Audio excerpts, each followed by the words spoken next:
पिछले दिनों जो हिमाचल में हुआ या कल जो उत्तराखंड में हुआ, हमारे लोग बाहर जाने के बजाय अब ज्यादा अंदर की तरफ देख रहे हैं।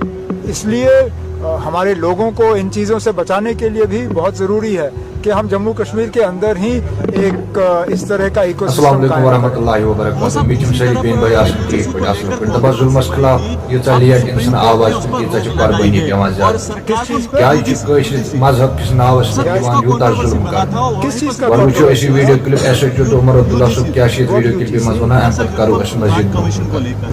I don't know about this.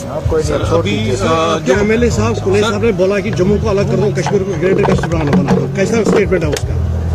आप कुल्ले साहब से पूछिए। सर एमएलए है मेरा नाम, लेकिन अब है तो मेरा, लेकिन उसकी जाती राय होगी।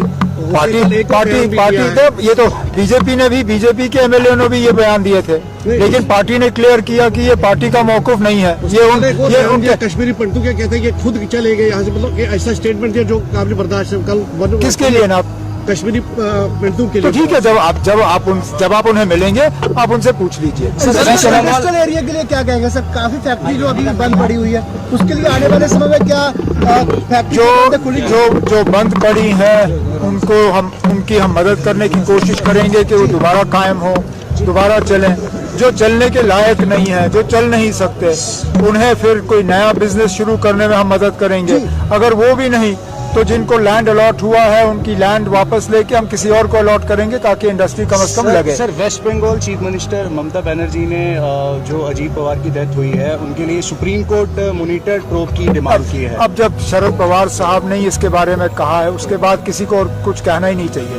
पवार साहब ने क्या कहा ये हादसा है, इस हादसे पे हमें सियासत नहीं करनी चाहिए।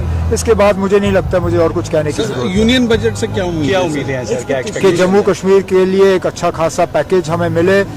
हमने इंडस्ट्रियल डेवलपमेंट के लिए जो एक नया एक पैकेज, क्योंकि ये पहली मर्तबा है कि अभी जम्मू कश्मीर में सेंट्रल कोई पैकेज जो है इंसेंटिव्स इंडस्ट्री के लिए नहीं है। ये 90s के बाद पहला वक्त ऐसा आया है।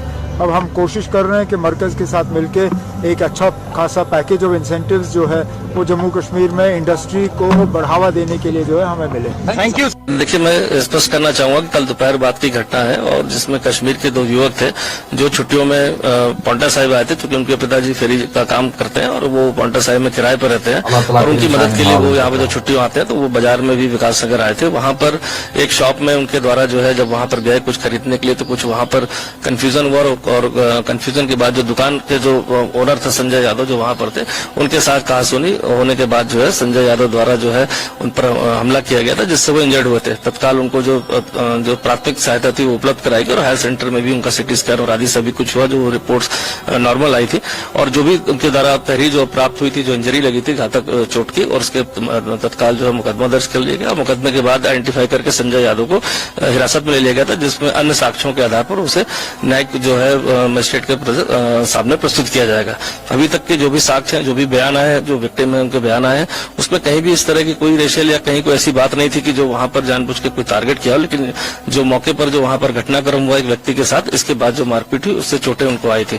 साथ ही साथ जो भी इसमें प्रक्रिया इन्वेस्टिगेशन की है उसमें जो भी सीसीटीवी फुटेज है, लोगों से भी जानकारी की गई, तो ये 1 to 1 एक झगड़ा जो दुकान पर इस तरह का पाया गया था। अभी भी जो है जो विक्टिम है उनके भी पूरे बयान इसमें दर्ज कर लिए गए और इसमें सुसंगत धाराओं में जो भी मेडिकल से हमें प्राप्त होगा उसमें अन्य धाराओं को भी इसमें ऐड किया। देखिए, 2 चीजें इसमें, कहीं कोई मॉब के द्वारा कोई झगड़ा नहीं किया गया, चूंकि उनकी एफआईआर में भी नेम था कि एक जो दुकानदार है उसके साथ इनका मारपीट हुई और एक अन्य व्यक्ति का मेंशन किया, जो अन्य व्यक्ति शायद उन्हीं की दुकान पर था।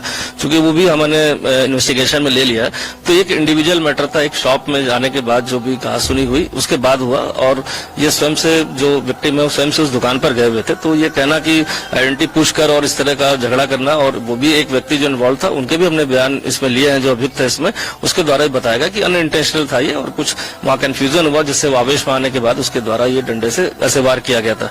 और जो भी आसपास के लोग हैं उनके द्वारा भी इसी बात की पुष्टि की गई कि ये सिर्फ दो व्यक्तियों का, मतलब दो जो विक्टिम थे और एक जो दुकानदार था, इनका दुकान के अंदर झगड़ा हुआ। तो इस तरह की बात जो दुष्प्रचारित है कि किसी के जाति धर्म पूछकर कोई हमला किया गया, तो वो अभी इन्वेस्टिगेशन में नहीं आया।